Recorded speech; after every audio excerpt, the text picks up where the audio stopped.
So our next speaker is Jodie Chan.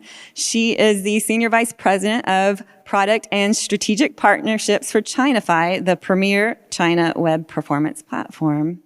She's been key to growing their strategic partnerships ecosystem to include such heavy hitters as Alibaba Cloud and AWS and more.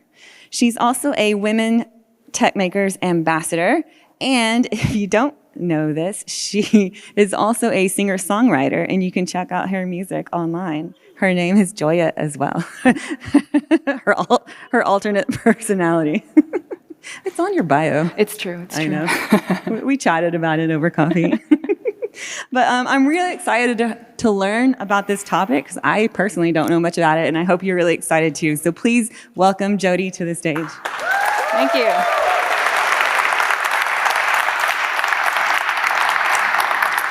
Hello, everyone. This is my very first Performance Now conference. And if this year is any indicator, I think I'm going to keep coming back for the next few years because it's a fantastic community. And I'm just so excited to be here to talk to you about something that most people don't really talk about in this community, surprisingly. It's the second largest market in the world, and yet there's so little spoken about it. So we're going to dive right in. I work at a company called Chinafy. The name leaves very little up to the imagination. The only thing that we do is help websites load faster, fuller, and more securely for visitors in China. It's that simple.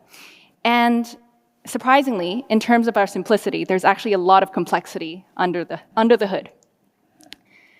And I think one of the questions I actually had even in the past 2 days is, I don't know if this is related to me. I don't know if this is a question that I need answered, but I'm very curious about the response. And when I first entered this cross-border web space, I think I had a similar question. I mean, I don't know how this is related to me. I know some basics about web performance, and I can dive into the details there. But what I didn't know was actually how many times developers, solution architects, marketers have come up to me and say, this wasn't an issue until all of a sudden one day it was a really big one.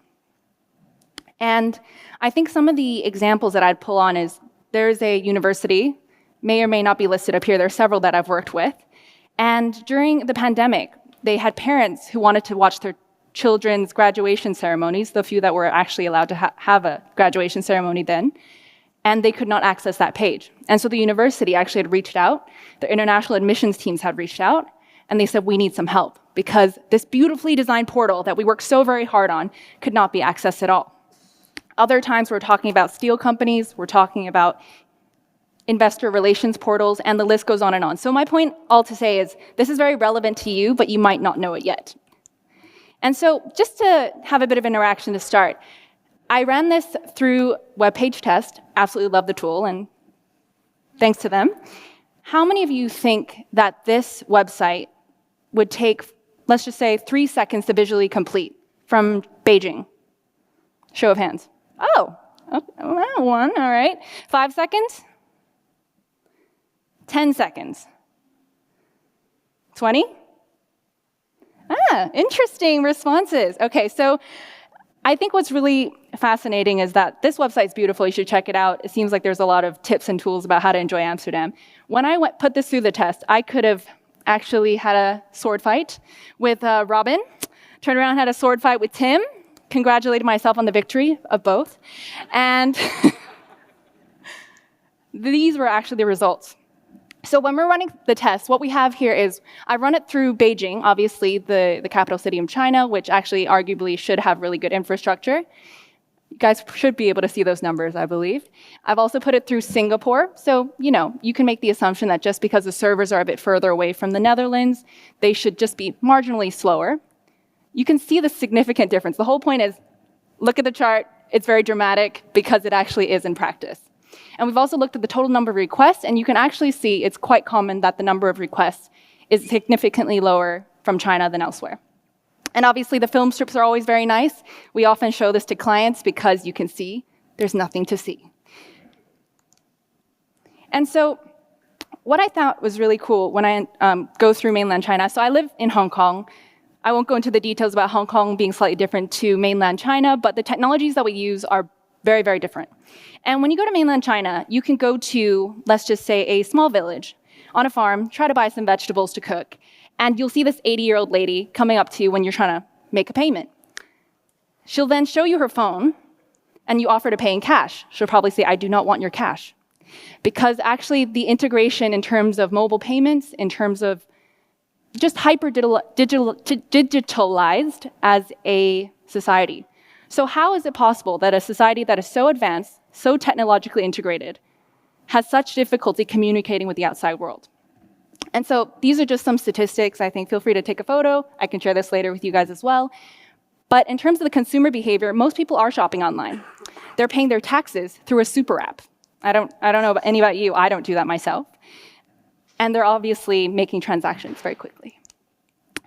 And so in terms of discussing China's market, and we'll go into the technological side of this very, very quickly, I think one of the things that I've experienced time and time again is no matter how well experienced you are as a performance marketer or a web performance engineer or a solutions architect or as the owner of some of the biggest companies in the world, there was a very famous case many, many years ago, not that many years ago, where Marriott had miscategorized one of the regions in Asia on their website, and it was completely taken down.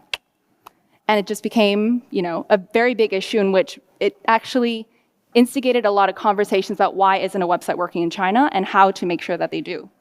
And so I think Coca-Cola is a fun example as well. So when they first entered China, there was Coca-Cola. It means bite the wax tadpole. And so I think this is just a perfect example. You can understand that you can translate something from English to simplified Chinese, but have a completely different meaning at the very end of the day. And so I think, obviously, with all this to say, because the opportunity is so big and the challenges are so much, there are things that we can actually talk about here and how to practically resolve the issue. So another show of hands, how many of you have heard about the Great Firewall? Keep your hands up if you know what it means. That's where it gets really fun. Okay, so the Great Firewall normally comes up in conversations when someone asks, why doesn't my website work in China? And they'll go, oh yeah, it's the Great Firewall. The conversation normally ends there. And what I'm doing and trying to do with the company that I work with, Chinafy, is to actually break down what does the Great Firewall mean technologically. And when we talk about that, what is interesting is that when a website doesn't work in China, they can pretty much fall into two camps. One, these are the platforms that you've probably heard don't work in China. So Facebook, Meta, X, Instagram, YouTube, Vimeo, all entirely blocked. And these are blocked by the Chinese Ministry of Internet Technologies. I'm going to use the MIT just to not say that every single time. Then there's actually the 90% of other websites, non-platforms, that are functionally inaccessible. And they're functionally inaccessible because they're not technically compatible with the Chinese internet ecosystem. And this is actually the problem that we're trying to tackle. So I'm not here to circumvent the Chinese firewall. If you are these companies, I can't very much do anything for you. But if you're the 90 other percent, there is something that we can do. And so one of the first things that you'll notice, and we talked about this in the earlier slide, is that the first thing that you might experience is that a website can take a very long time to load. No matter what kind of metrics that we're talking about here, right? It can take 30 plus seconds. Oftentimes it times out. Sometimes at 15 seconds, you see nothing on the screen. And so speed is definitely one camp of the issues that you'll experience. The other issue actually has to do with functionality. So in part, due to the things that might be officially blocked or just slow performing in China, you might notice that videos are missing on your site. Fonts are not loading. Images are not being displayed. And altogether, that causes a lot of problems, as you can imagine, for the end customer. And so you can see these signs there. Now, I normally show this slide to a lot of the consultants and the agencies that I work with because they get so much heat for when the website doesn't work in China. And some of the largest companies in the world still haven't figured it out. And so, this is actually a purposely used, somewhat older data because you'd be surprised, actually, in even the past 6 months since when I first did this test, not very much has changed. And that's what we're hoping to change here. Now, I think when raising those issues about speed and functionality, the first thought you might have had is, well, why don't I just host closer to the end user? And I'll actually go into this further in the talk about why it doesn't sufficiently resolve the issue. So let's just say hosting near to the end user helps a little bit, doesn't solve the problem. Using a content delivery network. I personally love CDNs. I think everyone should be using them, and I hope you are if you're not. But in terms of China, that also doesn't fully solve the problem. Chinify works with some of the largest CDN providers in the world. And they come to us primarily because CDNs can only go so far in terms of resolving the speed issues. And of course, all the best practices that you should absolutely have on your website, they might help marginally. But when we're talking about a website that takes 30 plus seconds to load and you want it down under 5, reasonable ask, this won't do. So why are websites slow in China? I think one of the physical aspects that we can kind of look at here is in terms of just the internet exchange points and the number of ISPs. And this is a totally, I think this might be somewhat common knowledge, I think, based on some of the common conversations we've had so far. But, just to lay of the land, physically, there's reasons for latency, limited connectivity, and also deep packet loss. Potential packet loss, I'll put it that way. And then in terms of functional inaccessibility. Now, of course, this is a framework. There are a lot of dependencies, but I try to take a very complicated issue with a lot of layers and a lot of details into something that I can properly communicate in a way that feels like you can actually resolve it. So for the sake of this talk, I will break it down into these 3 parts.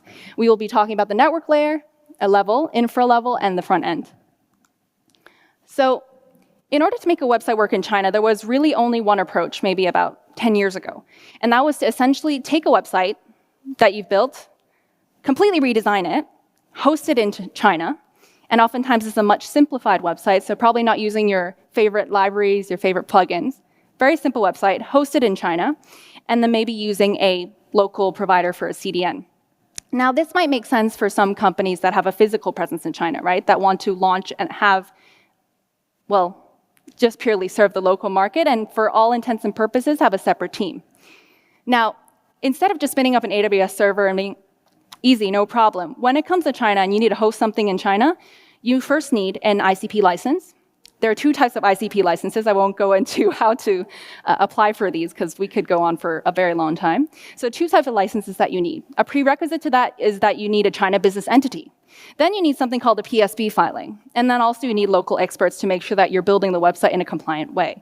And so for companies that decide to pursue this route, it might take anywhere from 2 months, 2 years. The worst one I've seen is 5 years, and they gave up.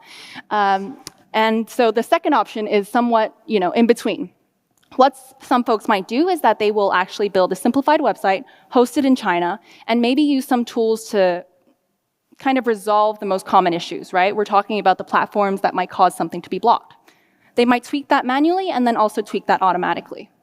And then the third option is what we essentially try to do at Chinify is oftentimes we're talking about, let's just say Shopify, right? Shopify is fantastic. I use it myself for my artist side of my life. And what they do is they make it really simple for you to launch a website, right? But what that also means is that they control a lot about how your website is built. It's not so easy to self-host. There are certain things that you can't just bolt on a different CDN. You get rate limiting issues. I have tried. And there are other things that actually limit this option. And so for a lot of companies that are using some of the top technologies out there, top cloud platforms out there, they might have to choose that third option because they have no other choice. And so when we're talking about the network level, right? Estella had a fantastic talk, I hope you saw it earlier, about how to resolve time to first byte and issues like that. All those practices are very helpful in terms of optimizing your website for China. But again, that's just a very, very small piece of the puzzle in terms of acceleration. But what we're looking about here is that there are things that you can do, right? You can obviously resolve closer to the end user, whether it's near China, let's just say host a server in Hong Kong, which a lot of people do, or Singapore, and then or host it inside of China if you fulfill all those requirements. And in terms of TCP handshakes, well, because we are in uncharted territory, I think I'll have to ask for your permission to use completely new terms, such as domain compression. This is something that we use really to say that there's so many domains on a website, there are too many trips that are happening, we need to compress them into something that allows us to make fewer trips and make it easier to access the things that we need to access. And so this is just one example. I mean, something that should take 20, 30 milliseconds ends up taking 1 to 2 seconds, and collectively, that is clearly your problem. And in terms of static files, right? And we're not even talking about the times, and there are many times I'm sure you have experienced, where you will have a website where they just literally take the photo that an agency provides, a beautiful design agency provides, and puts it right on the website. We're not talking about those edge cases here. We're talking about folks that actually do know what they're doing, optimizing their websites, and it's still loading 85% slower from China. Now, you'll see on my left that we're talking about also the content delivery networks in play. I think Akamai is here. There's maybe some folks from AWS. I'm not too sure. This is not to name and shame. I think some of the top providers out there don't have this fully figured out, but they are definitely making efforts to. So a lot of this has to do with the global POPs. So we're not talking about the in-China POPs, which are completely operationally managed separate. So Akamai China has a China partner, AWS CloudFront has another China partner, etc. What we're talking about here is if you are using their global POPs. So of course, there's something that you can do. Harry's talk spoke about this perfectly. Set up your cache headers correctly, right? That definitely helps because it then at least allows fewer mistakes to happen and fewer roadblocks in terms of loading those files. Let's see, compressing your images, that's also very key. And in terms of content delivery networks is to be very much aware about what is in your technical stack and what are in the technical stack of your end users. Because oftentimes what ends up happening is you can use top-of-the-line technologies that work very well outside of China, but don't work well inside. And this is where it gets really interesting. 80% of the problem, I would say, in terms of performance, actually has to do with the resources that are on your page. And it's interesting because, I don't know, I just threw a few up in here that we've seen even from some of our enterprise customers. Again, back to the sword analogy, some resources will just mostly be for show. They're a bit annoying, you'll notice them, but it won't really do much. Other resources might maim your website, and other ones might kill it. And so the goal really oftentimes for a lot of developers is to understand what does what. But when it comes to China, a lot of the challenge has to do with the fact that these are changing day to day, right? And the technologies and the way that they function. For example, Google Analytics. Interestingly, Google Analytics, so Universal, when it was back in the UA system, you are actually able to get events firing properly. You get some data when a website is loading fast enough. The move to GA4 has actually transitioned and affected some other ways of data collection. I don't know the details and the mechanisms of how GA4 collects data, but all of a sudden it's completely different this time in China. And so we can have that conversation, I think, further up in the booth. If you can figure it out, maybe we can do something together. Now, other times there are things like Vimeo and YouTube. Again, because the platform is blocked, you can load a website with a Vimeo embed, YouTube embed. And the video content is not actually the cause of the issue. It really is because of the platform that's embedded in. So there's actually ways to handle for this. So what we would do at Chinafy, and a lot of this has been automated because of the scale of websites that we work with, but you as a developer or a solutions architect, however you'd like to name yourself, there are things that you can actually do in terms of resolving this issue. For example, Vimeo, if something is completely blocked, find a local equivalent. Vimeo, YouTube equivalents, I don't know if you've heard of something called Yoku. The name sounds, some nods of the head, okay. You could do Yoku, or you could do an MP4 video. Other times when things are completely blocked, it's like a traffic jam. You can't get past the car in front of you. What ends up happening is the browser will keep trying and trying and trying, and then maybe it'll give up, or maybe you just don't get anything after that. And so essentially what happens is you probably should take that out of your site if you're trying to make it load in China. And then to think about what external links are on your website. So this gets quite hairy because when you think about a website, I mean, Mark had a really good analogy earlier on yesterday about thinking about your website in terms of islands. Right now, if you're using that analogy, we have to think about it in terms of islands, in terms of the trees on that island, the ants on that island, the animals on that island, the rocks, right? And so when we're thinking about a website, we have to completely restructure how you're thinking about it in the context of China. And so this is always really fun. Again, we're not here to name and shame. I just found some random companies I thought would be interesting to look into. And again, reminder of the frameworks that we're talking about here. All right. Oh, this is for you to take a photo if you wish to take a photo, because I can't go through all the potential questions that you could have about this. Oh, that's good. Great stuff. So, Allbirds. This is the Allbirds website hosted in China. It's the allbirds.cn. And if you go to China, actually there are several stores for Allbirds. But interestingly enough, one of the best branded companies in the world has a simple, single-page landing page. It's just got one image, and it's got 3 QR codes that lead you to their social media platforms. It's got something called the ICP license. As I mentioned before, it's a bit small on the screen, but generally when a company has an ICP license, it's registered per domain. So for this domain, they have an ICP license. You can see it in the footer of the website, and it links to something managed by the MIT. And then you can just take a look at some of these charts. Again, Web Page Test has fantastic tests. In terms of Chinafy, we use a mix of RUM and synthetic, but for all illustration purposes, we'll show it this way. So, okay, first view, 2.69 seconds, not bad. And then we look at the offshore site. And this is an offshore site by Shopify. Beautiful, way more interactive elements. I personally use this one when I purchase my shoes. And you'll notice that, the stack looks more or less like the websites that we're using day to day here and the ones that we're talking about. All of a sudden, if you look at the film strip, it goes out of screen.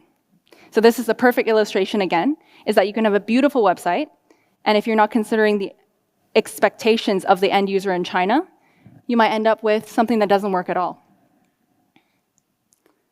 And this is just a side-by-side comparison. I think this is quite interesting because I spend my days looking at this data day to day. All right. Now, this is another interesting example. So LVMH, I can't say I own very many products by them, but I also check out their website. And you'll notice that LVMH, they do have a similar page. So they have a single image. You'll see that's hosted in China. We looked, you could do a dig when you're in China, or if you have a China IP, find your ways around that.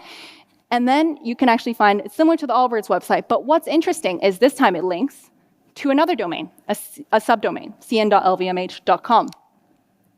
Now, LVMH, you would assume that they have some of the best teams working for them, right?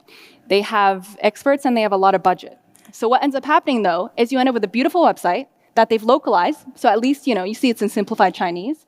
But this is still hosted in France, actually, as with the rest of the domain. They are using the fantastic, Akamai. But what ends up happening is without further tweaks and without further optimizations, there's still something going on here on the right. So you have a perfect example in which it's localized to some extent, but then at the very end, it depends whether that's successful in terms of your idea for the customer. And so, I'll just show you a bit of a resource waterfall. We love these charts.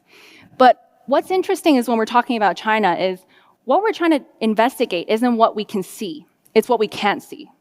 You'll notice that there are sometimes these gaps I try to highlight here. So when we're trying to investigate a website, we're trying to see what is the issue that's causing something to pause, causing something to stop entirely. And we also have to remove the variables. Is there some kind of content on that website that's causing it to be severely flagged? And so this is a very good example. We're happy to work with these guys. Don't work with them yet, but there are some gaps of things we can see here. And so then there is the other option in terms of onshore, offshore hosted websites. A lot of the times, again, as I mentioned before, there were 3 options to make a website work in China, right? There's the fully onshore option, there's the onshore and somewhat manually or partially automated, and then there's the offshore and automated options. When we're talking about onshore and partially automated, it's because you can host a website in China, but still have all those resources, all that functionality that hasn't been optimized for the end user yet. And so this is an example that we've worked with at Chinafy, where we were actually able to take something that obviously was taking a bit longer to load than it should, and taking to a relatively reasonable time. And then there are also other sites that are offshore, right? So this particular customer, I blanked out their logo. They have case studies out there, so you're welcome to look that up after this talk. But what we've done with them is that their goals, right? Their goals when we're talking about various stakeholders is one, they wanted to have the same team outside of China manage the website. Fair ask, right? They wanted to maintain the functionality, the branding, and the plugins that were already on their website. So they didn't want to have a new stack entirely. And for whatever other reasons, they did not want to pursue the fully onshore option of something inside of China. And what we can do here is, because we're looking at several parts of their website, right, based on the framework that we're talking about, there's actually a lot that you can achieve. I mean, the purpose of this talk really is to show you that, yes, there's a huge gap. There's a huge knowledge gap, maybe prohibitive costs for a lot of folks, but there's actually quite a lot that we can do. And in terms of this particular site, what we did is we thought about it, again, in 3 tiers, right? There's a network level. So they eliminate the option of hosting inside of China, so we just resolve it close to the end user in China. We used a China-friendly CDN. Actually, interestingly, in this case, we used GCP. So Google Cloud Platform actually near China performs really, I see that. We love GCP. This customer clearly does as well. So there is that option to then use GCP. And in some cases, they also use a multi-CDN, but that's really for the marginal gain versus the big gains. And then the most important, again, is on the front end. So what we've done actually is we've taken the original website, right? And we use geo-IP-based routing so that there are essentially 2 versions of the website. On that second version is where we make all those tweaks and optimizations needed to make that website work better for the China visitor. And what that includes is actually being able to identify the hundreds of resources on that page, identifying what is blocked, so officially blocked by the MIT, what's just incredibly slow, and what are the gaps that we can actually fine-tune on an ongoing basis. And so, you know, the sad part is I actually can't show you the before because once you go live, you can access it properly, which means I can't show you the problem about how bad it was, but I promise you this is true. We took this screenshot, and this is what it looked like before Chinafy. And this is after around 30-something seconds of waiting. So many sword fights later. And then afterwards, it actually just looks like their global website. So the beauty of this is we don't actually want the end customer in China to know that we've done much, right? The whole point is that it feels, looks, and seems to the designer, to the end customer, and even to the consultant that we worked with, that it looks and feels the way they designed it. Oh, and just to highlight again, these are some components, some have fallen off the screen, about things that were in the stack. And so, again, these look really beautiful. These numbers are really beautiful because actually in most cases they are. If we have the chance, I think what would be really fun is there are tools out there where you can actually test whatever website you want and see how slowly it loads in China. And through minor tweaks and things that you guys hopefully have learned to apply here, you can actually see quite a huge improvement. And so yeah, 240% faster. And so what's really fun actually about these talks is we're talking about, let's just say from here, we're talking about 500 millisecond gains. We're talking about, or 5 times 100 millisecond gains, Tammy quoting you. Here we're talking about 240% gains. We're talking about taking something that's 50 seconds to under 10, fully loaded and visually complete way faster. So it's very dramatic, and I think it's very exciting.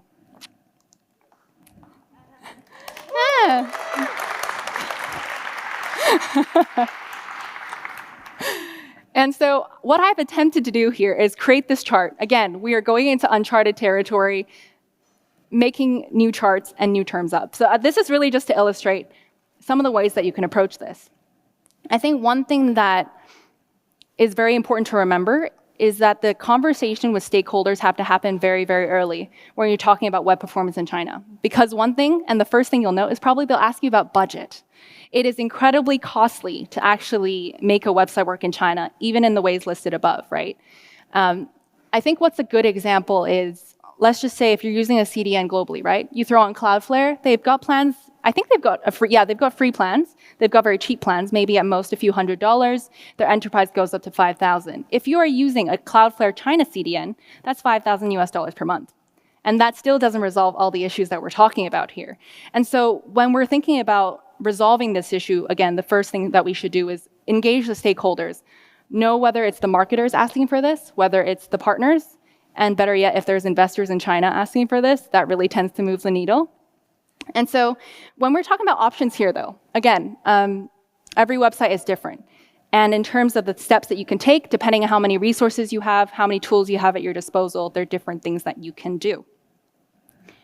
Now, one thing that rarely comes up or hasn't come up in this conference yet, and probably reasonably so, are the legal aspects to what we're doing. Because I think one of the things in China that you'll start noticing is when you start Googling making a website work in China, hopefully Chinafy pops up. I think our content teams do quite well in terms of making those resources available. you'll notice that there are actually a lot more requirements to the steps that you might want to take. So I mentioned earlier there is hosting involved, right? So hosting, you need the China business entity, you need ICP licenses, PSP filing. Please don't go to sleep. I know that we're going to have a few more minutes together here. But that is something that you have to consider, right, in terms of the availability of these options to you. The same goes for onshore CDNs. When you're using onshore CDNs, we're also talking about those same requirements. A lot of folks have actually come up to us before trying to navigate these conversations, which is why my job is so fun in the strategic partnerships department, because I am having talk with cloud providers who actually want to resolve this issue for their end customers. And then they have to navigate them through these very, very difficult conversations about legal requirements, regulations, and things like that. The PIPL is essentially China's equivalent to the GDPR. Right? So data privacy and data requirements are also increasingly, I guess, center stage when it comes to China, and it's still an ongoing conversation. What I found really interesting is we've talked to, let's just say, 2 companies, very much apples to apples, maybe just a different logo serving the same services, and they'll take completely different approaches to the PIPL in terms of the requirements. I'm not here to really answer why, but I think one of the things about the PIPL to consider is that there are certain companies that do have the business requirement of hosting their data onshore in China. Now, that's of course for the legal department to consider, but as someone who's talking about web performance in China, this is something that you also have to think about. And then of course, again, company requirements differ every single time. So not only are websites incredibly different, but company requirements are very different. So what I'm hoping is, having that framework, very many slides before, having this framework can hopefully help you think about the ways that you can address a problem.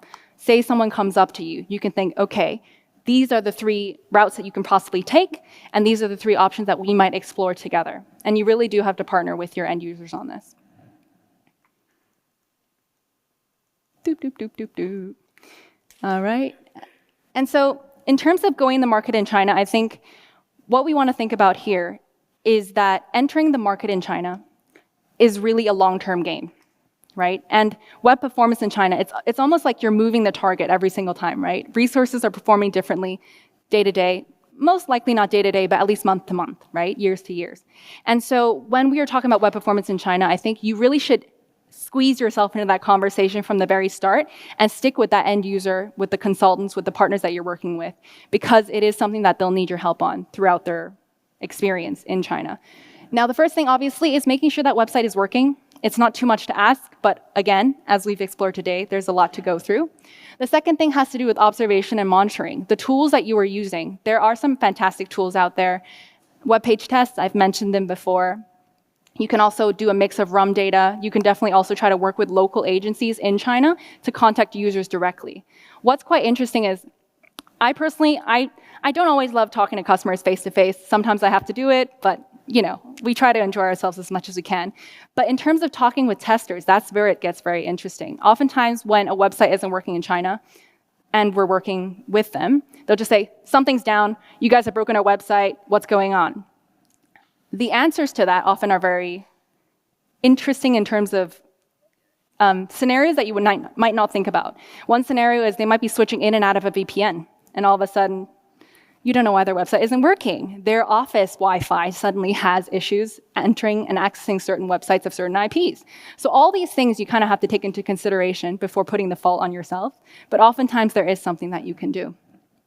Third thing is obviously marketing. We talked about the importance of business metrics and time. Well, Tammy talked about it.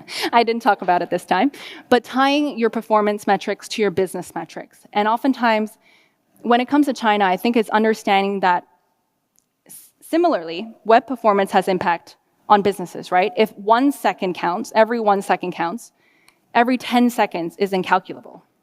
And that's what we're trying to gain here. We're trying to gain that 10-second gain, and we're trying to move that mile better for our users. And of course, onwards, because there's a lot more to be done. And so, this leaves me with some time to hopefully answer some questions. But in this talk, I think there are a few things that I'd like to kind of leave the audience with. If you're a platform, I'd like to challenge you. Are you doing what is convenient? Are you doing what is common? Or are you doing something that actually helps the end user from someone who's very, very far away. Because the demand is there, we are seeing companies, we are seeing China visitors very, very much interested in the products that are available outside of those borders, right? So the demand is there, but the question is the supply there? I would also challenge agencies and consultants just to ask that very boring question is, does this website work in China? What is the performance budget that we are happy to have and to accept? Are there things that we can do to track and to better understand how our websites are performing? So this is me. Feel free to scan me. You can turn on those lights, wave them around. We'll be in a concert. I see them around. Okay. So yeah, I hope that today's talk was informative, a little scandalous, and that we can have some good conversations after. Thank you. Thank you. That was really insightful. I did not know a lot of that, and so I'm really happy I was here and learned that today. Thank you so much. So our first question comes from Amal. What's the best way to do a simulation or test of your website from the US for how it would perform in China? I would say that the most accessible way is probably just to run it through something like, just to get an initial sense of how the website is performing, using tools like web page test. And there are some RUM tools out there as well that you can combine them with. But I think in terms of accessibility, literally go to the web page test, go to the advanced, select Beijing, Shanghai, or Ningxia as a location, pick whether it's with Wi-Fi, 3G, 4G. I mean, I have a lot of fun with this, but that's the first way to kind of test. Chinafy has their own tools as well. We have something called the visual speed test, which actually allows you to kind of see side by side how the page is loading from, I think, a selection of 18 locations, 3 of which are in China. Now, there are, of course, gaps in this, right? Because we are using sometimes, I think there's Lighthouse APIs that we're using for some of this. And sometimes our site gets so popular that we can't serve everyone at once. So that's another problem. But there are tools out there that allow you to test this in real time. And I don't know, get in touch. There are folks that we work with directly, again, to contact agencies who are onshore in China so that you can get that real, even more, is there more real data? Like what's the more real RUM? We actually have some questions about that I'll get to in a bit. Okay. But first, I wanted to ask, what is the % of mobile versus desktop traffic in China? Do you know, or approximate? Is it more mobile now, kind of like at least in the U.S.?